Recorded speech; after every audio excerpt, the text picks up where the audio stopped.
326, simple heart হচ্ছে 323, grievous হচ্ছে 326। Simple heart, grievous heart বলতে কি বুঝো, এই জিনিসগুলো জিজ্ঞেস করতে পারে। এগুলো হচ্ছে কমন জিনিস, হ্যাঁ, আমাদের এখানে খুব কমন জিনিস। হ্যাঁ, তারপর হচ্ছে আপনাকে জিজ্ঞেস করতে পারে যে আনলফুল অ্যাসেম্বলি, যেটা নিয়ে খুব বেশি মামলা হয়, 149 সম্ভবত সেকশন, আনলফুল অ্যাসেম্বলি। ঠিক আছে, তো এগুলো নিয়ে হয়তো জিজ্ঞেস করতে পারে। তারপর হচ্ছে আপনার সেকশন 54, সন্দেহজনক অ্যারেস্ট, এগুলো জিজ্ঞেস করতে পারে। তারপর বেইল কখন কোর্টে, বেইল একজন বেইল কখন কোর্ট অ্যালাউ করে, আপনাকে যদি প্রশ্ন করে বেইল কখন কোর্ট অ্যালাউ করেন, বেইলের সংজ্ঞা কি, এগুলো হয়তো আপনাকে একসাথে জিজ্ঞেস করতে পারে। এগুলো সব একসাথে জিজ্ঞেস করবে প্রশ্নগুলো। হ্যাঁ, আপনার ট্রায়ালের সাথে ভাইবার সাথে একসাথে জিজ্ঞেস করবে। ভাইবা আবার কোনো আলাদা করে জিজ্ঞেস করবে না, দুটো মিলেই একসাথে মার্ক করবে। আপনি বিশেষ করে ট্রায়ালে যদি ভালো মার্ক চিন্তা করেন, 30 মার্কস বলেছি আমি মুট করে 30, সেই 30 চিন্তা করার ফার্স্ট যে ইনস্ট্যান্ট যে জিনিসটা আপনার মর্নিং শোজ দাঁড়িয়ে আমরা যেটা বলি, আপনাকে ড্রেস আপ দেখে আমরা যে ডিসিশন নিয়ে নিই তাকে ট্রায়াল অনুযায়ী সে ওয়েল ড্রেসড কিনা। ঠিক আছে, এটা সবসময় মাথায় রাখবেন।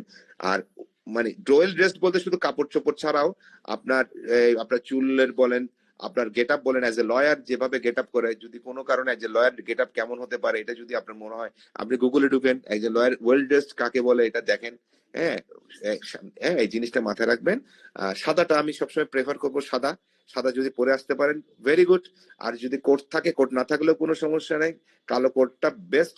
কালো কোটটা আমাদের এখানে কালো কোট ছাড়া অন্য কোনো কোট অ্যালাউ করে না কোর্টের মধ্যে, সুতরাং কালো কোট বেস্ট। কারো যদি কোট না থাকে নো প্রবলেম, আপনার বন্ধু আছে পাশে, আপনি ঢোকার সময় বন্ধু থেকে কোটটা নিয়ে ঢুকেন না, হেল্প করেন, বন্ধুকে হেল্প করেন, কোনো সমস্যা নেই। বাট সাদা শার্ট তো আর বন্ধু এখানে খুলে দিতে পারবে না, কারণ সে তো আর সাদা শার্ট খুলে আপনাকে ওখানে দেওয়ার সুযোগ নেই। হ্যাঁ, সুতরাং মাথায় রাখবেন, নিজেরা ওয়েল ড্রেসড হয়ে আসবেন, কোর্ট প্রয়োজনে বন্ধু থেকে নিয়ে পরে ঢুকবেন, এটা মাথায় রাখেন। আর এই তাহলে আপনাকে কি বললাম, ওইখানে বললাম যে সিম্পল হার্ট, গ্রেভিয়াস হার্ট, তারপর ডাকাইটি, রবারি, থেফট, এই তিনটা। তারপর ওইদিকে বললাম মার্ডার, কালপাবল হোমিসাইড, এগুলো। তারপরে আপনার 406, 420, 406, 420 ক্রিমিনাল ব্রিচ অফ ট্রাস্ট আর চিটিং। হ্যাঁ, ক্রিমিনাল ব্রিচ অফ ট্রাস্ট আর চিটিং, এগুলো, এই সেকশন গুলো মাথায় রাখবেন, যেগুলো খুব বেশি কমন ইউজ হয়, খুব ডেপথে যাওয়ার খুব বেশি প্রয়োজন নেই। হ্যাঁ, মাথায় রাখবেন, আপনাকে এখানে পরীক্ষার খাতে আনসার করতে বলবে না।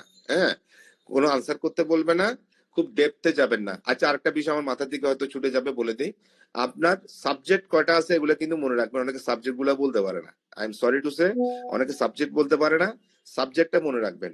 আর যদি বলে যে কোন সাইডে প্র্যাকটিস করার ইন্টারেস্ট, বলে স্যার বোথ দ্য সাইড আমার ইন্টারেস্টেড আছে, কারণ ওই সাইড, ওই স্যার যদি ক্রিমিনাল লয়ার হয়, আপনি যদি বলেন সিভিল করবেন, তার মন খারাপ হয়ে যেতে পারে। হ্যাঁ, তো আবার যদি আমাদের যদি মন খারাপ হয় না, আপনার যা ইচ্ছা যেখানে ইচ্ছা প্র্যাকটিস করেন, আপনার কোনো সমস্যা নাই।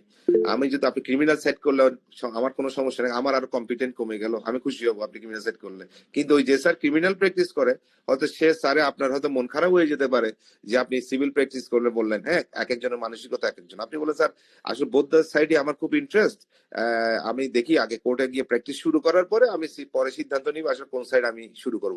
আমি শুরুতে দুনো সাইডে আমি করার চিন্তা ভাবনা, সেইভাবে কথা বলবেন। ঠিক আছে, বোথ দ্য সাইড আমি প্র্যাকটিস করার চিন্তা ভাবনা শুরু থেকে করব, পরে গিয়ে সিদ্ধান্ত নিব যে আসলে কোন সাইড আমি নিজের প্র্যাকটিসটা কন্টিনিউ করব। সুতরাং আপনি কোন সাইড প্র্যাকটিস করবেন এটাও যেমন একটা সুন্দর করে জেনে যাবেন। তারপর সাবজেক্ট কয়টা, সাবজেক্ট গুলোর নাম, পুরো নাম জেনে যাবেন। আর আপনাদের কলেজের টিচারদের সবগুলোর নামগুলো জিজ্ঞেস করে করেন, কারণ মানে আমাদের আসলে খুবই দুঃখজনক, আমরা সর্বোচ্চ 100 জন ছেলের উপরে পাই না। যদি আমার 450 ছেলে পরীক্ষা দিবে, আপনার 450 ছেলে পরীক্ষা দিবে, বাট 450 মতো আমাদের হয়তো সর্বোচ্চ 100 ছেলে রেগুলার ক্লাস করে, 100 বা 150 ছেলে রেগুলার ক্লাস করে। বাকিগুলা ক্লাস করে কিনা স্যারেরা জিজ্ঞেস করেন। তো ক্লাস না করলে আপনারা স্যারদের নামগুলো জানবেন, আপনার প্রিন্সিপালের নাম জানবেন, ভাইস প্রিন্সিপালের নাম জানবেন। আর টিচারদের নামগুলো বলতে পারে যে আপনাদের সিপিসি কে পড়ায়, বলতে পারে আপনার ক্রিমিনাল প্রসিডিউর কোড কে পড়ায়, পেনাল কোড কে পড়ায়।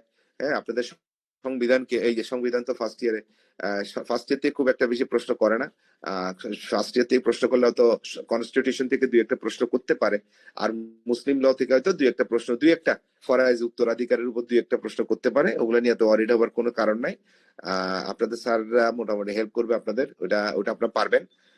আর আপনার এই ক্রিমিনাল সাইডের এর থেকে আর বেশি কিছু জিজ্ঞেস করবে না, 2-4টা যেগুলো বললাম, যে criminal breach of trust, cheating, তারপরে আপনার থেফট, ডাকাইতি, রবারি, তারপরে আপনার ওদিকে কালপাবল হোমিসাইড আর মার্ডার, তারপরে এফআইআর যেগুলো বললাম এগুলো, বেল কি, ডিসচার্জ কি, এই জিনিসগুলো, এই জাস্ট এই বিষয়গুলো